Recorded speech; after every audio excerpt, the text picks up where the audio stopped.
I gotta tell you guys, I really hate Laci Green. Not because she's famous, or because she has more subscribers than me. That is a factor. Not the fact that I hate her because she has them, because she has such an influence over them that they might believe it. Let's face it though, like, if they're subscribed to Laci Green, then they're probably going to be a feminist in the first place, so, you know, I don't hate her in that sense, because her fans are probably already that. If they aren't, then she's turned them that, and that's why I do dislike her.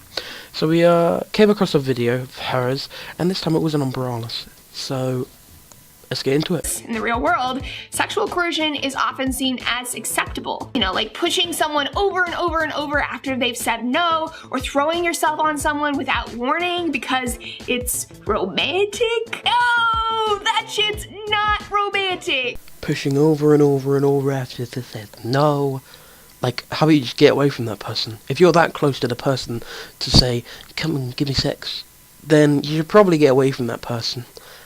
And if you're, maybe it might be a family member, I wouldn't imagine, or a roommate, that could be a possible situation. How about you just have the willpower to say, no mate, get away from me, you creep, you fucking asshole. And the second example you gave, pushing themselves on them. Now, what I find weird about this is no one's doing that. Come on, let's be honest here, no one's doing that. In the way I see this is a party situation, because I don't know, it just seems like a party situation where you're surrounded by people. Then you're not doing that. Come on, let's be honest here. If you do, people around you are going to be like looking at you weird. And the second example, you're alone and you're with the other person alone, usually your partner, it would seem. But nah, no use of body language needed to signify that they want to have intercourse with the other person. That's what I reckon happened, but because it's a Laci Green video, we have to believe every single word, because it is a safe space. It's just creepy and salty and rapey. So can you not do that? Are you enjoying yourself? Well, fuck me. Trigger warning, please, when you're fucking gonna do that, you cunt. How does that feel? Do you like that? Do you want me to keep going? How far do you want to go? You look uncomfortable. Are you okay? Can I take off your shoe? Can I take off your sock? Can I take off your pants? Listen, if you're already in that state of you're having intercourse, then you don't want to stop every 5 seconds saying, you okay? You okay? You okay? Like, it's just gonna get annoying, and the other person's just gonna leave, and you're gonna be sat there with blue moles, man. Like, it's just gonna happen. Okay, and the fact that she's saying this as in it's mandatory, as in the other person can't just say, can you just stop that, mate? Can you just stop, like, fucking licking me toenails? You know, I mean, I don't get why you have to ask. It ruins a moment, wouldn't it? I mean, seriously, if she has sex like this, then she never has sex. Come on, if this is what she does, this is what she wants the guy to do, it's not going to happen. She's never going to have sex. Good consent is basically just checking in. It's paying attention to someone's body language. No. Don't play that card with me. Body language. Come on. If you're going to ask for consent every single fucking way, then you're not checking anybody's body language. You're checking your fucking voice is still working, you cunt. Don't play that card with me, Laci Green. You goddamn green bitch. How they're doing. It's keeping those lines of communication open so that everyone's on the same page and everyone feels safe and comfortable, which means this is not how you ask for consent. Nope. Come on, I thought you liked me. I promise you'll like it. Just do it for me. What's the big deal? We've had sex before. I'm so horny right now. You liked it last weekend. Douchebag alert! Also, potential rapist alert. Whoa, I agree. That is a douchebag move to do that, to be honest. You know, I mean, pressuring someone is a bit douchey. But then again, you know, you can just have the willpower to say no. But concerning that, and coming on to rape alert, are you shitting me? Are you kidding me? Really? This is a rapist now? Because he's trying to try something else with her, and she says no, and he goes, well, you know, it doesn't take it any further than that. In that regard, because, you know, it doesn't show it in the video at least, And her, sorry, this is just me, but her tits are massive. Have you seen those? They jiggle around, man.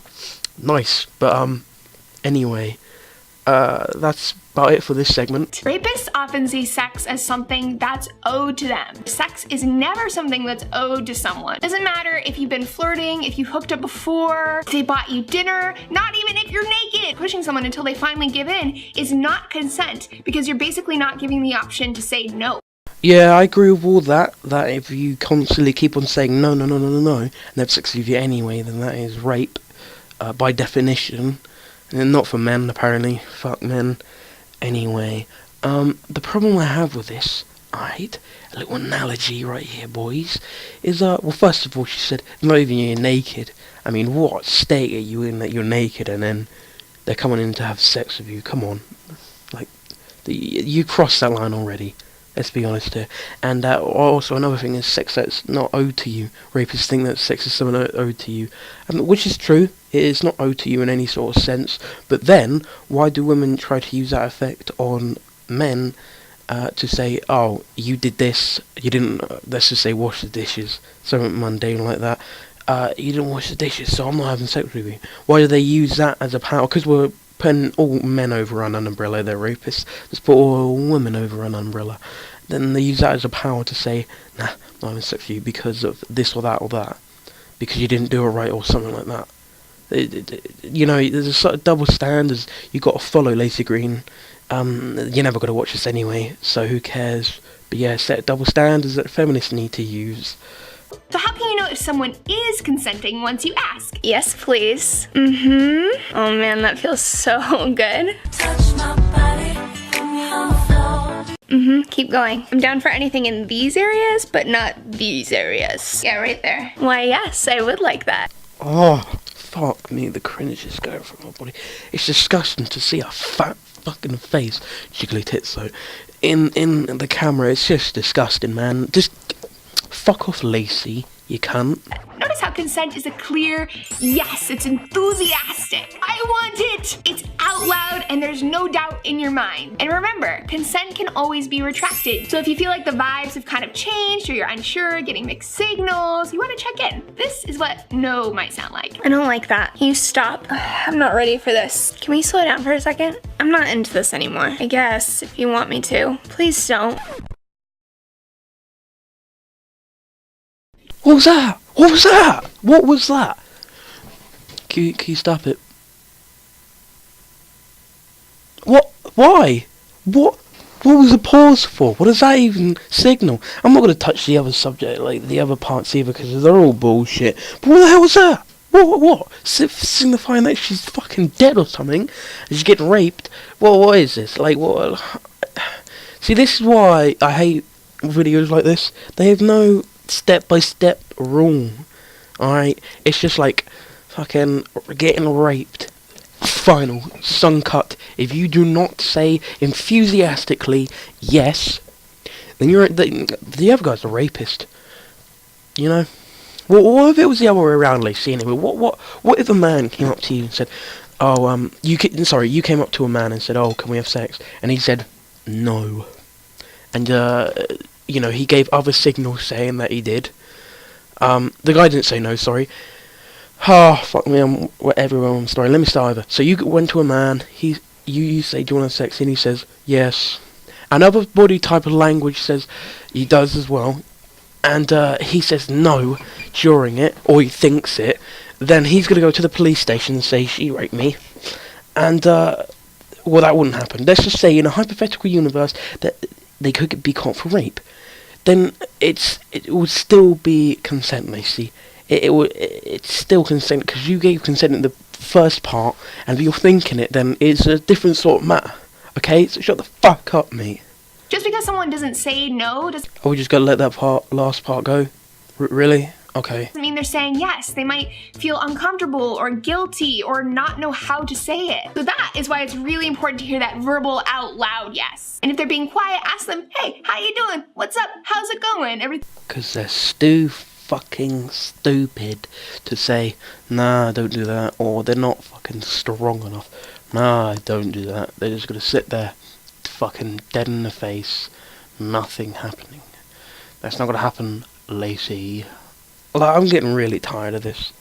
I said it's all blasted all over the internet, and I just want to know what we're actually going to be like in the future. Maybe better technology, figure out the Big Bang's true or not, see if God comes down finally fucking, like, goes, yeah, I'm actually real, you cunts, so fuck off. That's not going to happen, because he's not real anyway. But the future is, it's over for us. It's literally over for us. I have no faith in humanity anymore because of this tripe all over the internet. Being okay? And that, my dears, basically, in a nutshell, is how you practice good consent. So now I want to talk about some situations where consent cannot happen, even with a verbal yes. Sometimes people get drunk. You may have learned this about the world. When it comes to sex, a little bit of alcohol isn't a big deal. But if they're too drunk to drive, they're too drunk to give consent, period. Getting sexual with someone who's wasted, slurring their words, their body's limp, they can't communicate clearly, maybe they're throwing up, that's absolutely sexual assault. Oh really, Laci? It's sexual assault, is it? No it isn't. I checked all over the internet, at least some parts of the internet. I could find nothing saying that it's illegal, as classed as sexual assault. Maybe in your eyes, but in others it isn't.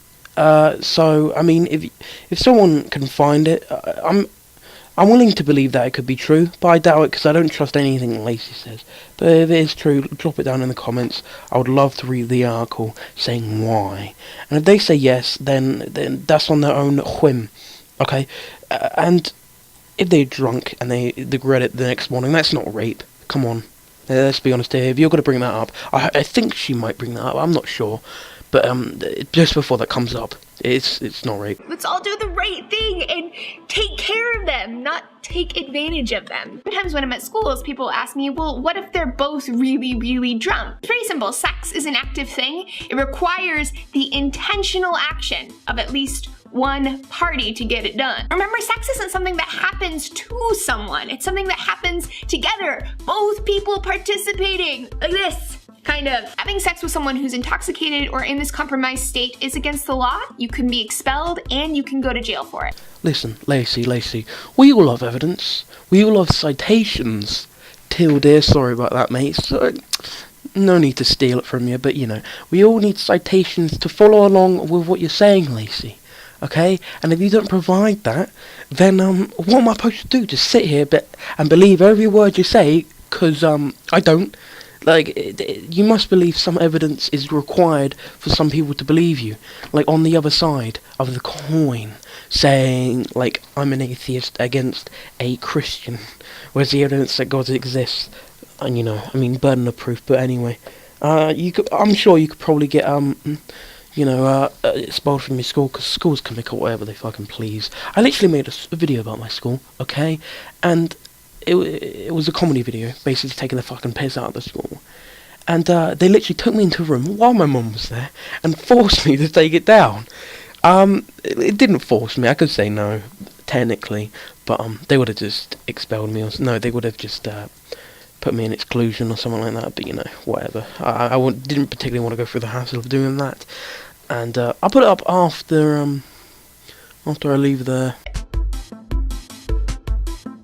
Legal consent, it varies by state, it varies by country, but for an adult to have sex with a minor is statutory rape. And in general, when people are in two very different parts of their life, it raises some red flags. This ties in with situation number 3. You hold authority over them. You can't get consent from someone who you have power over. So I'm talking about things like teachers and doctors, therapists, coaches, priests, caregivers, famous actors, maybe even famous YouTubers with their fans. When one party depends on the other, when they trust them, rely on them, when they idolize them. Okay, I thought you were just gonna go on about age, and it is statutory rape on the age to have sex with a age person of consent. But now you're getting into people that have they idolized them as that's illegal, which it isn't. First of all, and it should be statutory rape. Why? Like I like a lot of female actors. Black Widow is the first one. What's her name? Fuck, I don't know. But yeah, I like her. To be honest, I don't have many. Hermione Greyjoy. Still people like anyway. I idolize them. But if I was to go out with them, what? Why would they have any power over me? I like their work. It's like if I go out with someone and they're a doctor and I like their work, they don't have power over me. It's just I like their work. Jeez, just get over it, you cunt. It severely impairs their ability to consent. Why? Power dynamics like these come with strong underlying vulnerabilities, which can give the appearance of consensual sex when it's actually exploitative. So let's say I or you was a famous person and you liked a fan sexually, but you found out that she was a nice person, you want to go out with her. You're not supposed to go out with her because it would never be consent when you have sex. Think of that. Yeah. You know, someone abusing their power. We need to make open lines of communication and consent just a standard, normal part of sex. Not a situation where most teenagers can't even describe what consent is. Alright guys, we did it. We got through a Laci Green video once again. I hope I will be faster on making videos, mainly because I like making them. I really do. It's just, I don't know. I don't know. I seriously don't know, because sometimes I just don't feel in that mindset of wanting to, and I feel that for a long time sometimes, such as, you know, last time I made a video and the time before that. So hopefully I'll make these more often, but if I don't, you know the reason why, and I will see you in the next video, guys. Peace.